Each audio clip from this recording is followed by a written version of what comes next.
প্রিয় শিক্ষার্থী বন্ধুরা, আসসালামু আলাইকুম। স্বাগতম জানাচ্ছি বাংলাদেশ শিক্ষা বার্তার নতুন একটি ভিডিওতে।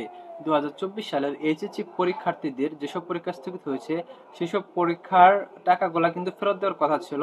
অর্থাৎ 6 বিষয়ের অর্থ কিন্তু তোমরা সকলে কিন্তু ফেরত পাবা। এটা নিয়ে কিন্তু নিউজ প্রকাশিত হয়েছে এবং অন্যান্য শিক্ষা বোর্ডে যেসব শিক্ষা বোর্ডে কম পরীক্ষা হয়েছে তারা কিন্তু বেশি টাকা ফেরত পাবে।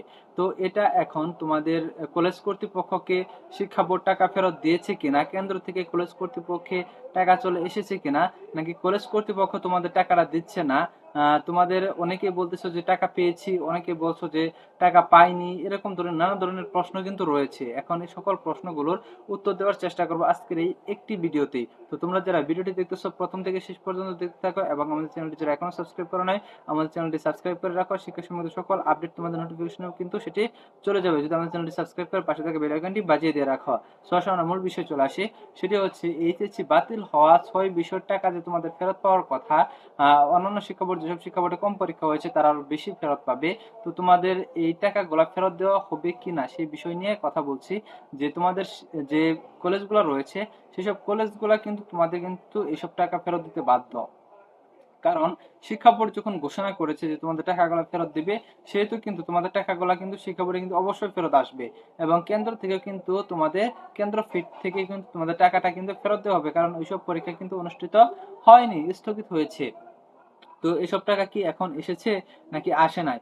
আসলে পরে কিন্তু তোমাদের সেটি দেখা যাবে যে তোমাদের যে রেজিস্ট্রেশন করেছিলা বা তোমরা ফর্ম ফিল আপ করেছিলা তখন যে টাকাটা দিয়েছিলা সেই টাকা থেকে কিন্তু তোমাদের পরীক্ষার খরচের জন্য কিন্তু টাকাগুলা নেওয়া হয়েছিল। তোমাদের খাতা, তারপরে অন্যান্য খরচ বাবদ যে টাকাগুলা বা শিক্ষকদের একটা ফি দিতে হয়, সমস্ত টাকা হিসাব করে কিন্তু একটা নির্দিষ্ট পরিমাণ টাকা নেওয়া হয়েছিল। সেই টাকা থেকে কিন্তু তোমাদের প্রত্যেক পরীক্ষা বাবদ যে খরচ সেই খরচগুলা কিন্তু তোমাদের ফেরত দিবে, কারণ সেসব পরীক্ষা অনুষ্ঠিত হয় নাই, খাতাগুলাও খরচ হয় নাই, শিক্ষকদের ডিউটিও করতে হয় নাই, সব মিলিয়ে কিন্তু তোমাদের সেই টাকাগুলা কিন্তু ফেরত দেওয়া হবে।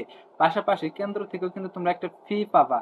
তো কেন্দ্রেও কিন্তু বিশেষ কিছু খরচ রয়েছে, সেসব খরচ কেন্দ্রে হয়েছে কিনা এই খরচটি যেহেতু অবশ্যই হয় নাই, কারণ তোমাদের পরীক্ষাটাও হয় নাই, সেহেতু বোর্ডের খরচ কেন্দ্রের খরচ কোনোটাই হয় নাই, সেহেতু ওই টাকাগুলা কিন্তু তোমরা কিন্তু ফেরত পাচ্ছ। এখন বেশি হচ্ছে অনেকেই বলছে যে তোমাদের টাকাটা অলরেডি ফেরত পেয়ে গেছো, কিন্তু এটা কিন্তু আসলে একদম ফেক নিউজ, একদম ভুয়া নিউজ। তারা এমনিতেই বলতেছে। এখন পর্যন্ত আমার জানা মতে শিক্ষা বোর্ড থেকে এখন পর্যন্ত টাকা ফেরত পাঠানো হয় নাই। তবে তোমাদের যখন টাকাটা ফেরত পাঠানো হবে তখন কিন্তু শিক্ষা বোর্ডে কিন্তু অবশ্যই একটি নোটিশ কিন্তু জানিয়ে দিবে। তো তোমরা যারা আমাদের চ্যানেলে সাবস্ক্রাইবার রয়েছে তোমরা অবশ্যই আমাদের সাথে ফলো করে রাখবা এবং নোটিশটির সাথে সাথে সাথে কিন্তু আমি তোমাদের জানিয়ে দেবো যে তোমাদের টাকাগুলো ফেরত দিয়েছে, তোমরা এখন কলেজে যাও, কলেজে গিয়ে তোমরা টাকাটা উঠিয়ে আনো। আর তোমরা ভাবতে পারো যে তোমাদের টাকাটা যেহেতু অল্প হবে, 200 টাকা বা 240 টাকা বা 300 টাকা, 350 টাকা এরকমও হতে পারে অনেকের। তো এই পরিমাণ টাকা তোমরা ফেরত নিবা কি না বা এরকম টাকা তোমরা ছেড়ে দিবা কিনা, এরকম টাকা কিন্তু তোমাদের ছেড়ে দেওয়ার কোনো প্রশ্নই নেই। কারণ দেখা যাবে যে একটা কলেজে কিন্তু দেখা যায় যে 1000-এর উপরেও কিন্তু শিক্ষার্থী থাকে। তো এখন তোমাদের যদি একজনের যদি 500 টাকা করেও যদি হয়, 400 টাকা করে যদি হয়, তাহলে 1000 শিক্ষার্থীর টাকা একত্র করে কতগুলো টাকা হিসাব করেছ? এত পরিমাণ টাকা তোমরা কলেজে কেন ফেলে রাখবা? এটা তো তোমাদের টাকা, তোমাদের কিন্তু টাকা অবশ্যই ফেরত দেওয়া হবে। এবং যদি কোনো কলেজ বা কোনো শিক্ষার্থীকে টাকা যদি ফেরত দিতে না চায় তাহলে তোমরা জোর দিয়ে বলতে পারবে যেটা আমার টাকা, শিক্ষা বোর্ড ফেরত দিয়েছে, এই টাকাটা আমি ফেরত নিব, আমার টাকা আমাকে ফিরিয়ে দিন। তোমরা এটা বলতে পারবা, এতে কিন্তু কোনো প্রকার সমস্যা নেই, কোনো প্রকার ভয় পাওয়ারও কারণ নেই। এটা কলেজ কর্তৃপক্ষ ফেরত দিতে বাধ্য। আর অন্যান্য শিক্ষার্থীরা যদি বলে যে না কলেজে যাবো না, টাকা ফেরত নিব না, তাতে কোনো সমস্যা নেই। তোমার টাকা তুমি একাই নিয়ে গিয়ে ফেরত নিয়ে আসবা, এতে তোমাদের সমস্যা কি?